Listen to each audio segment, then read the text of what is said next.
Mehedi, how are we doing? Good, how are you? I'm doing excellent. Love to see a smile on that pretty face. Great. So, episode 5, and we kind of just been sticking to the one topic the past few episodes. So, probably the most exciting topic I think we might talk about all year. I was taken aback quite a lot over the weekend when I saw on TikTok that the 40-year mortgage is about to be rolled out. Could you just explain a little bit about the 40-year mortgage and what the benefits of it are going to be? So the 40-year mortgage is essentially how it works is instead of traditional banking has always been 15 or 30 years. Now FHA is allowing up to 40 years. That means the payment will be less.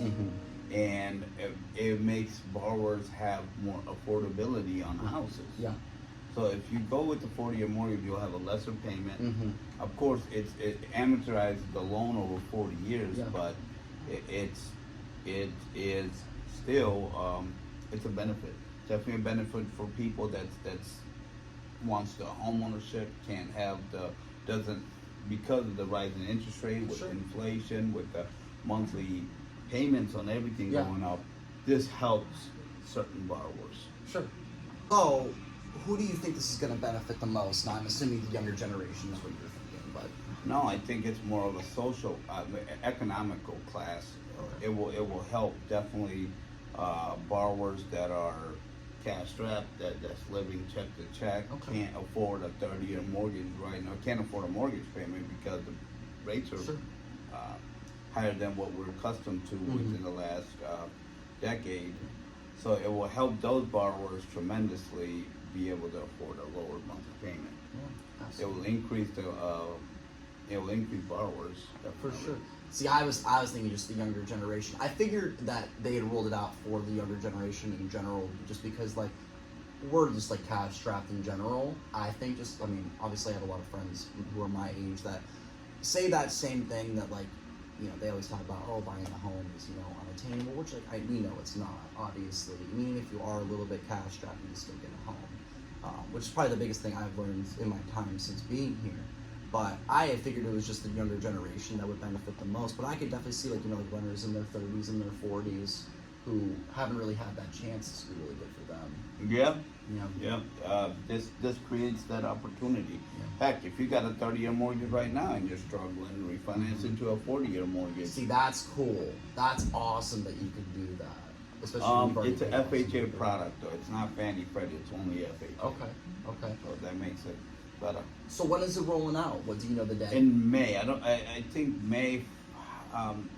It's beginning of May. I'm not sure the exact date. I seen an announcement. Last week, wasn't it? Well, they've been circulating for a while, and it just got approved. 40-year mortgage. Hold on, actually, I heard rumors of it for many years that it was percolating, but I didn't know if they were ever actually going to do it. But there's 40-year mortgages out there, just not traditional mortgage. They're non-traditional mortgages, which the rates on it are slightly higher. What programs does that encompass if it's not FHA? Well, there's non-government sponsored loans like 12-month bank statement programs, or anything that's not traditional. That falls under non-QM, which we do, and there is a 40-year product for it. The rates are higher on non-traditional mortgages. Do you see it being, in a year or two from now, you think it'll be our most popular product? Oh, absolutely. Yeah. Absolutely, because us as borrowers, we, as consumers, like to, and it's put out their obligations as much as possible. So most people aren't even going to see the end of their mortgage anyway. Yeah. So, that's kind of what I was thinking too. There was at one time in early 2000s, before the market crashed, they were offering 50-year mortgages. So I mean, there was a 50-year mortgage that I never did one of those loans, but yeah, it was a 50-year mortgage. Can you imagine? Oh my God, selling it to an 18-year-old. I mean, hey, you need a place to stay. Sure. Depending on how you look at it, either you know, when you own a home, you have something to show for it. That principal balance, regardless of how slow it is, it's coming down compared to a rental. Cost of living is always going up. Oh, Heck, yeah. it's higher than 3% what the federal government's average is. So yeah, you have some issues. This isn't a fix it. This isn't. I don't recommend it. I recommend 30 years. I recommend 15 years. Yeah, I mean, Let's get this thing over with. Let's be Right. debt free. But nobody's. it's your real high income usually. I mean, you gotta budget real well to be able to afford that. But unfortunately, you can't save your way to wealth. No, you can't. But I mean, like you were talking about, you can get rid of the home in 5 years and just keep doing the process over and over again on a 30 or 40. I mean, you can do it on 15 too. But I mean, obviously the 15 is going to be the most ideal, because you won't accrue as much interest. I mean, you pay whatever 500, 600. I mean, obviously it depends on the purchase price. But you pay 500, 600 more a month. Ends up being worth it over the long haul, but If you can swing it, yeah. in the Yeah. short term though. It does become hard, absolutely. Yeah. But people do it. If you manage right, you're getting a property that's below your budget instead of what our standard of budget Yeah. is for debt to income ratio purposes. Yeah. So are the 40 years going to be, are you going to be able to do the down payment assistance with the 40 years? Yeah. As well? Okay, that's what I was thinking. Oh man, that's going to be clutch. It's gonna be clutch. Yeah. I'd be really excited. Definitely, for you guys out there who watch this podcast, it's going to be so beneficial for you guys. And hey, I might even look into it too. Man. Why not? I mean, you could get a 4-unit property with no money down. If you have a 600 FICO, no money down, you could go in with a 40-year mortgage collecting rental income, and your Yep. renters are paying, you're making a profit. There's so many crazy programs out there. Yeah. I wouldn't buy a single family house. No, and I honestly wouldn't either. I wouldn't either. And the crazy thing is too, when you get those 4 units, you can just live at the top. Because obviously you deal with the noise at the bottom. That's not as bad as doing the noise above, obviously. Well, whatever fits, everybody has a different idea, but whatever fits your need. But overall, the idea is to, people who don't have the resources, you're ahead. Yeah, Right? absolutely. And you get that supplemental income, and then so you could refi the 40 to a 15, as you said, and then you just basically can eliminate your entire mortgage by doing that over the long haul. Well, I'm not sure what you mean by that statement. Get from a 30 to a 15, or refi it down, or just refi the interest. Is Well, that what you're referencing? What I'm referencing when I say is, if you currently have a 30-year mortgage and you're cash strapped, you can refinance into a 40-year. Oh, mortgage. It will had the other way. lower the monthly payment because it's extending the term by another 10 years. Okay. Yeah, I had it opposite. I must have just misheard you there. But definitely a great opportunity. I was definitely taken aback when I Yeah. saw that. And I didn't think it.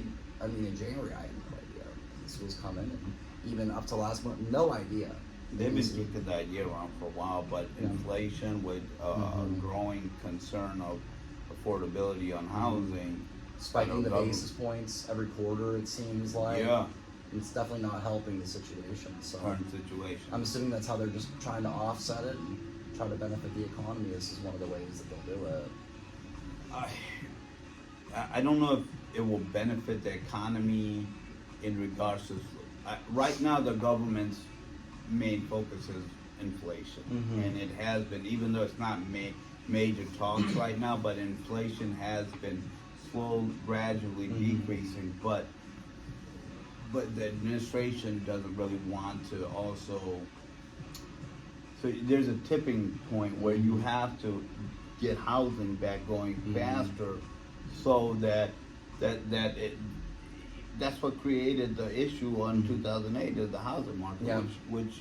so there's got to be a tipping point where you got to increase the borrowing power without. So it's kind of smart what they're doing is they're saying, okay, we're gonna save the housing industry in regards to save you money, but just borrow longer so you can afford the houses. So your payments are kind of like what a lower rate would be. And it's crazy too because they're kind of forced to do it because credit card rates are going through the roof right now as a result.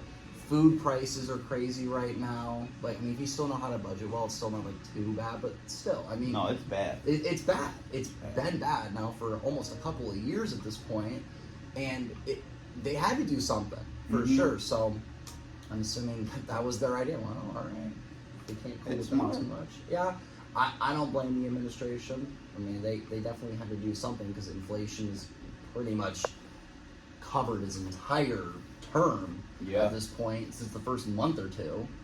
Because he was 1.4% inflation, I think, when he took office. I mean, it was around there. It was only like 1 or 2% when he took office. I'm telling you. No, I think your number. I think we were at a huge peak toward the end of the last administration, where I think it was already there. And and then I think it's pretty much up and down. You know, what goes up so fast will slowly The market correct almost 8%. It was at 7.3 or 7.4% inflation. Now it's at like 6.2 or 6.3 or whatever. Also, don't forget you were in mid-COVID, mid-COVID, and that's a big factor. People don't take into consideration the supply and the traditional supply and demand theory is when there is huge amount of supplies, then the prices are going to go down. When the demand's increased, prices are going to go up because the demand's there. So that's what happened, and I think we covered it in another one. Yeah, one of our first. I think it was our first episode. So that created, and then factories shutting down, and people not working, and across the world, people were just shut down, and shipping became a big issue. You have 2 wars. You still have a trade war with China. I mean, there's a lot of things that's not being talked about. That's they beat us to 5G. That was huge. Them beating us to 5G. So there was that. There's other things obviously going on with China as well. Obviously, the news last week, them brokering with the Saudis and the Iranians. That was not 2 weeks ago. Iranians, Saudis, and Russians and China. So they're trying to create. No. South Africa, China, Brazil. They're I think with the currency shift is what they're trying to do. Devalue the dollar and create a separate.